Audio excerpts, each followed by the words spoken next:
আপনি আসেননি আমি কষ্ট বাবা বেটা আগে যাবি কোনটা আগে খবর দিয়ে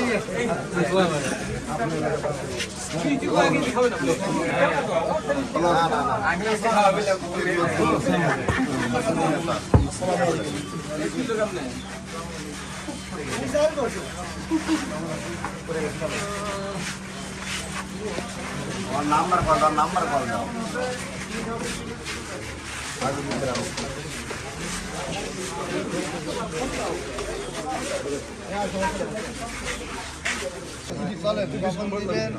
আপনার ডাক দাও স্পিকার কই ডাক দাও বন্ধু ইয়ে করে নিচ্ছি বলবো যে থেকে যায় অনেক করে কাহিনী শেষ করে দাদার সাথে একসাথে গ্রুপ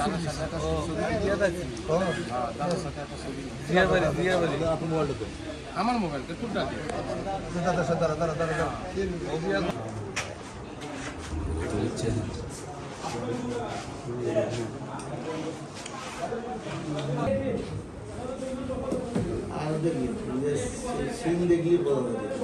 আমাদের এখানে চেয়ারম্যান সাহেব আছে বন্ধু আছে আর বাইরে দিকে মহিলাদের সেক্রেটারি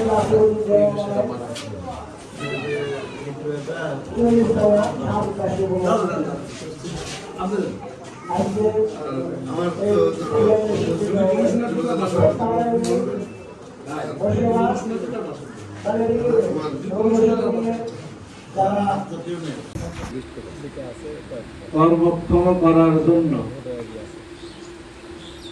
দেশ নায়ক তারেক রহমানের নির্দেশনায় এই সেলাই মেশিন বিপ্লব উপলক্ষে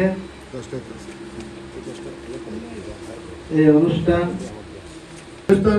জনাব তারেক রহমান এবং আমাদের দেশ নেত্রী বেগম খালেদা জিয়া যাতে এই দেশে রাষ্ট্র পরিচালনা করতে পারে এবং রাষ্ট্রের দায়িত্ব পালন করতে পারে এবং বাংলাদেশের মধ্যে সর্বোচ্চ ভোটে যিনি এই গাবতলীতে ভোট করেছেন সর্বোচ্চ ভোট পেয়েছেন এবারে যেন সর্বোচ্চ ভোটে এবং এখানে যিনি আমাদের দেশ নায়ক তারেক রহমান অথবা বেগম খালেদা জিয়া এবং ওই পরিবারের যে সদস্য এখান থেকে দাঁড়াবেন তার প্রতিদ্বন্দ্বী যেন জামানত প্রাপ্ত হয়।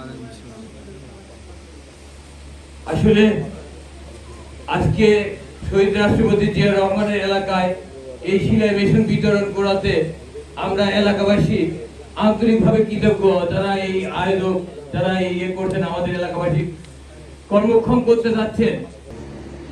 এটা আমার শহীদ প্রেসিডেন্ট জিয়া রহমানের জন্মস্থান বাসস্থান, যাকে ভালোবেসে আমরা আমাদের জীবনের সিংহভাগ সময় বাংলাদেশ জাতীয়তাবাদীর পতাকা তলে আজও দাঁড়িয়ে আছি। করার জন্য শহীদ প্রেসিডেন্ট জিয়া রহমানের ৪৪তম মৃত্যুবার্ষিকী উপলক্ষে আয়োজিত আজকের এই সেলাই মেশিন বিতরণ। আগামী দিনে শহীদ জিয়াউর রহমান ওনার আত্মার দোয়া, ওনার আত্মার শান্তির জন্য দোয়া করবেন। আয় আল্লাহ পাক, তুমি আমাদের জীবনের সমস্ত গুনাহ খাতা মাফ করে দাও। আয় আল্লাহ পাক, তুমি আরো শান্তি হইতে তাকায় দেখো না, তুমি হায়াত নসিব করে দাও। আয় আল্লাহ, তার পরিবারকে তুমি তোমার রহমান নামে তুলে করে তাদের জীবনের সমস্ত